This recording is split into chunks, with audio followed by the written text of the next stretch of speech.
ఓం నమో వెంకటేశాయ.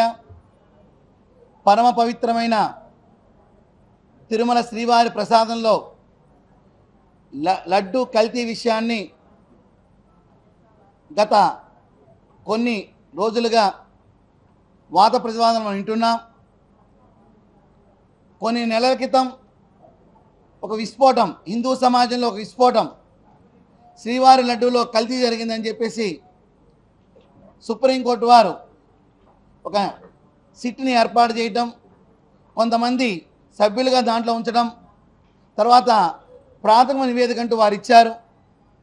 ఇక దాన్ని అందుకుని ఎవరైతే దోషులు ఉన్నారో మేము నిర్దోషులను ప్రకటించడానికి ప్రయత్నం చేయడానికి వాళ్ళు ముందుకు సాగారు.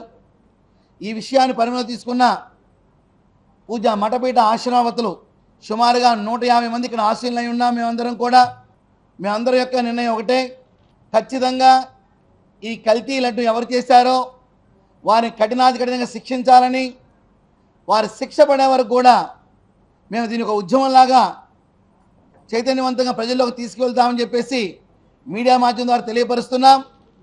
అలాగే ఆంధ్రప్రదేశ్ గవర్నమెంట్ మీద మాకు పూర్తి విశ్వాస నమ్మకం ఉంది. గవర్నమెంట్ వారు ఏర్పాటు చేసే ఏకసభ్య కమిటీ దానిని కూడా మేము ఆహ్వానం పలుకుతున్నాం. ఖచ్చితంగా వీరెవరైతే దోషులుగా ఉన్నారో వారికి శిక్ష పడే వరకు కూడా ఈ వ్యవస్థను ఇలాగ ముందుకు సాగిస్తామని తెలియపరుస్తున్నాం.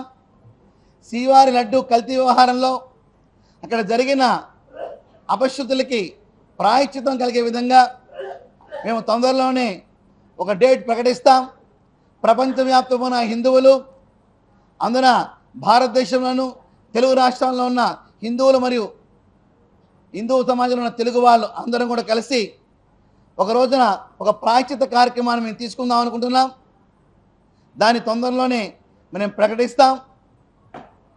ఎవరైతే దోషులుగా ఉన్నారో వారు రకరకాల జిమ్మిక్కులు మ్యాజిక్లు చేస్తూ ప్రజల్ని తప్పుదారి పట్టిద్దామని, న్యాయ వ్యవస్థను కూడా తప్పుదారి పట్టిద్దామన్న ప్రయత్నాలు సాగుతున్నాయి. వీటిని పూర్తిగా మేము ఖండిస్తున్నాం. ఎట్టి పరిస్థితుల్లో కూడా వారి శిక్ష పడే వరకు మేము పోరాటం చేస్తాం. అవసరమైతే ఢిల్లీ కేంద్రంగా ఏపీ భవన్ దగ్గర మేము అక్కడ మీడియా మాధ్యమం ద్వారా ప్రపంచానికి ఎలుగెత్తి చాటుతామని చెప్పేసి మీడియా మిత్రులకి మేము తెలియపరుస్తున్నాం. ఓం నమో వెంకటేశాయ.